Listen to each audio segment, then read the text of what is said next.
para ir entrando en tema,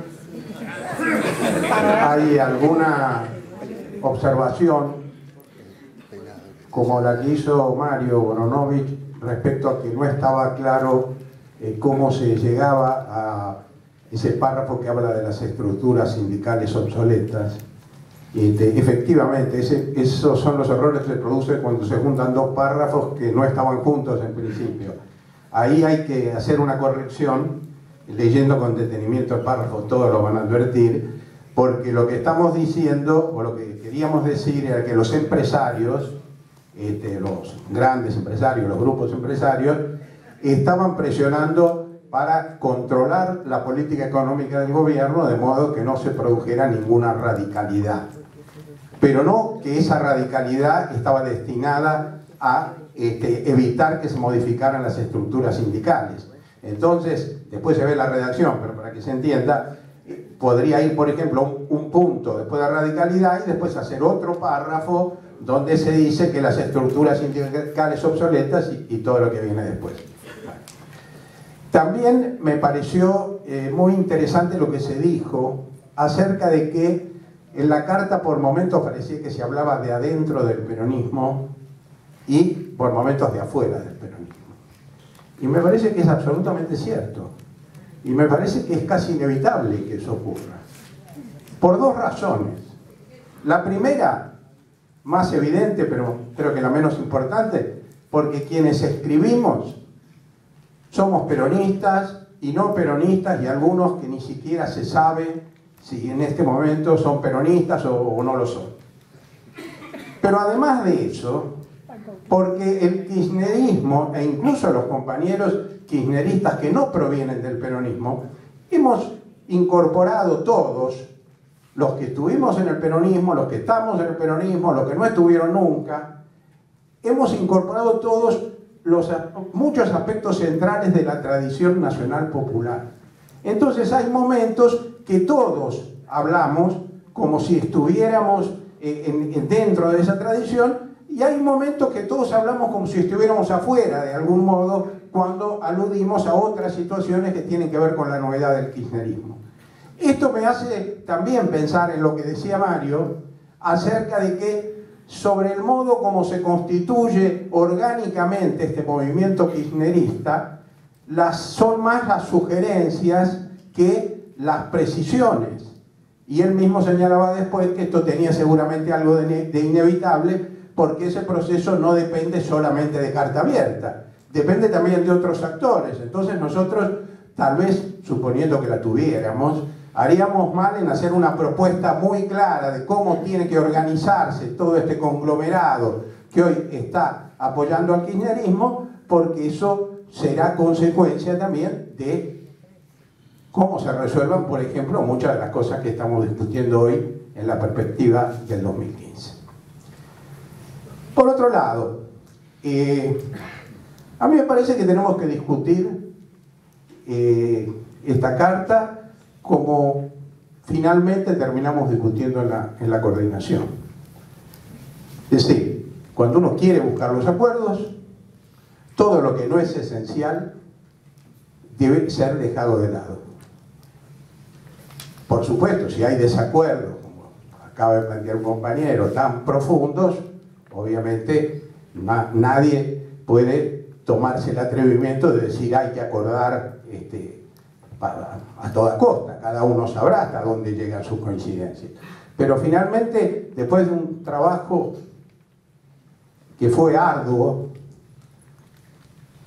más en la discusión que en la escritura, nosotros llegamos a que había que producir un texto que de alguna manera reflejara lo que entendíamos que era el pensamiento dominante en la asamblea y en la coordinación, y que había que atender a todas las sugerencias que se hicieran en la medida que no fueran contradictorias con otras cosas que se afirmaban en la carta. No advertimos algo que ahora a mí me parece absolutamente evidente. Por ejemplo, creo que el término motonauta, que está puesto, como decía Horacio, en sintonía con la historia, la leyenda de los argonautas, puede tener un sentido descalificatorio que me parece que hace, a mi juicio, necesario que desaparezca de la carta, porque de muchas maneras puede reemplazarse esa mención. Seguramente el párrafo perderá algo de su encanto, pero me parece que ganaremos en acuerdo y eso es lo más importante. Por otro lado, me quedé pensando en lo que decía la compañera Susana acerca de que estos eran documentos históricos, porque es un elogio. Si no somos, si queremos ser sinceros, todos los que participamos en esta asamblea tenemos que sentirnos halagados, ¿no? Pero después me acordé de una frase, creo que de Jauretche, no quiero mentir porque no podría decir en qué obra la he leído, pero de una frase de Jauretche que decía más o menos así: no hay que preocuparse tanto por pasar a la historia. Los que se preocupan por pasar a la historia difícilmente pasen a la historia. ¿Por qué? Porque la historia recoge el aporte de aquellos que en cada momento, como decía Rodolfo Walsh, se animaron. Y seguramente quienes estaban pensando demasiado en consagrarse para la historia, más de una vez no estuvieron a la altura de las circunstancias cuando la situación política exigía determinados pronunciamientos, y por quedar bien con todo el mundo, pensando que ese era el camino, que ese era el pasaporte para quedar en la historia, no lo pudieron hacer. Creo de cualquier manera que es probable que la historia se ocupe de los documentos de carta abierta, porque la verdad que me parece que es estas 15 cartas y esta que estamos haciendo hoy son una reseña más que importante del movimiento político y cultural de estos 6 años que ya llevamos. Yo pienso que acá se dijo, pero nosotros preferimos que Scioli esté adentro o esté afuera. ¿Lo queremos echar a Scioli? La verdad que me parece que esa no es la discusión. No solo decir motonauta es una chicana. También puede ser entendido como una chicana, no digo que sea así, pero puede ser entendido como una chicana cualquier intento de ubicar la discusión en un plano que no es el real. Porque nadie ignora cuál es la tradición del movimiento peronista, donde siempre fue muy difícil saber quiénes estaban adentro y quiénes estaban afuera, donde alguien había sido expulsado y después volvía como secretario general del movimiento o alguna cosa parecida. Entonces, no tiene la menor importancia discutir si Scioli es o no orgánicamente parte de este movimiento. De hecho, lo es, no cabe ninguna duda. Incluso es autoridad del Partido Justicialista, que es obvio que está dentro del kirchnerismo. Entonces, no es esa la discusión. La discusión que aquí se plantea es otra. En la historia del peronismo siempre fueron imprecisos los límites acerca de quién estaba dentro y quién estaba afuera, pero siempre hubo un debate interno muy fuerte.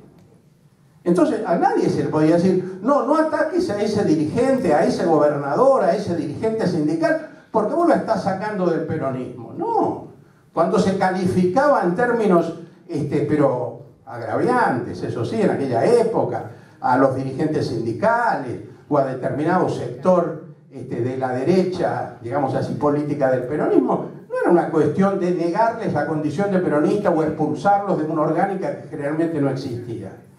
Entonces, ¿cómo se constituyen los movimientos? A mí me parece que no se constituyen por el padrón partidario.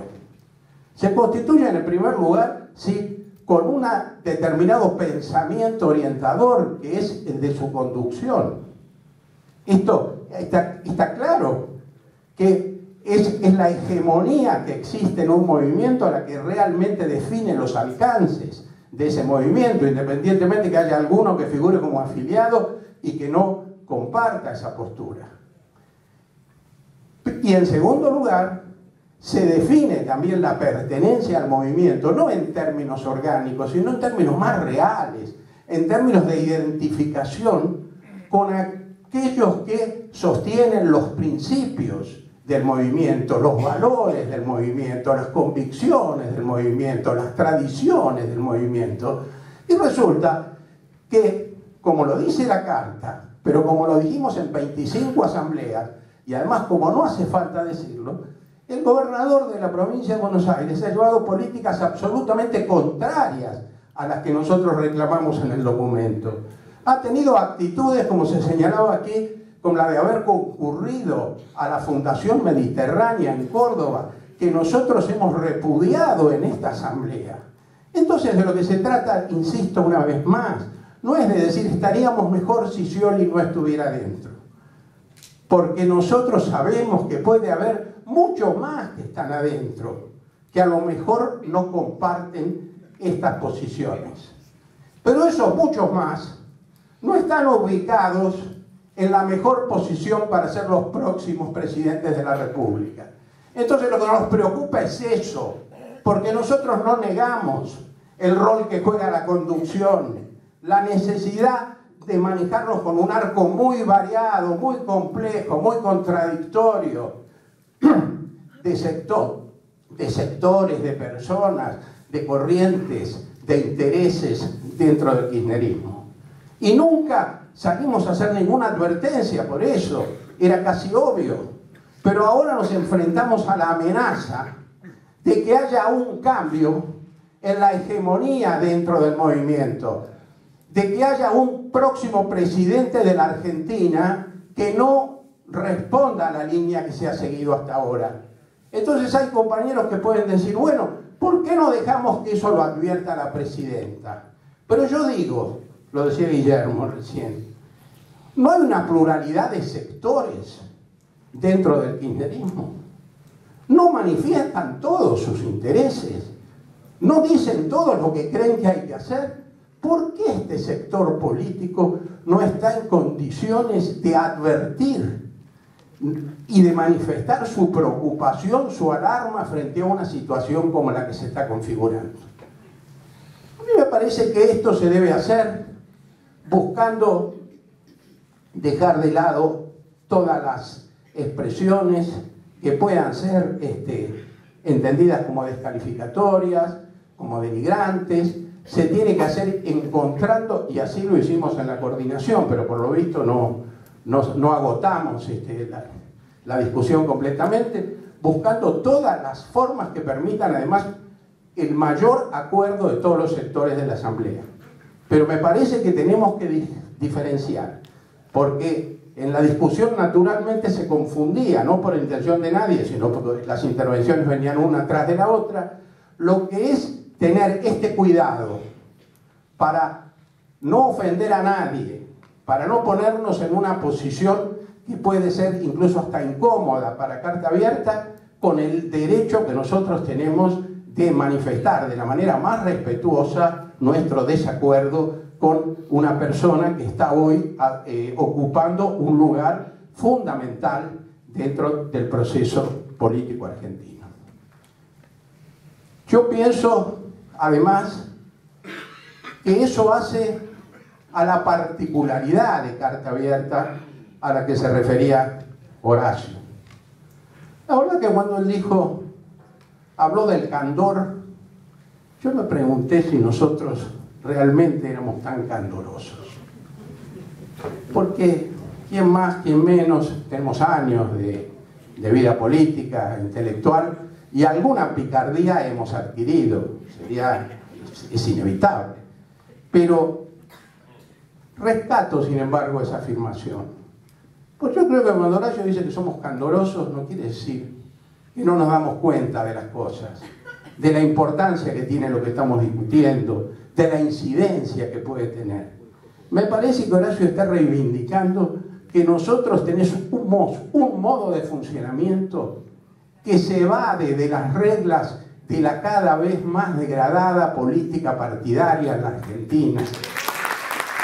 Y me parece que eso es lo que tenemos que recuperar. Por eso digo, con el mayor respeto, con el mayor cuidado, con los que están afuera y con el pensamiento de cada uno de los compañeros. Pero también en determinadas circunstancias con la obligación de decir lo que creemos que es necesario decir. Jorge Bernetti.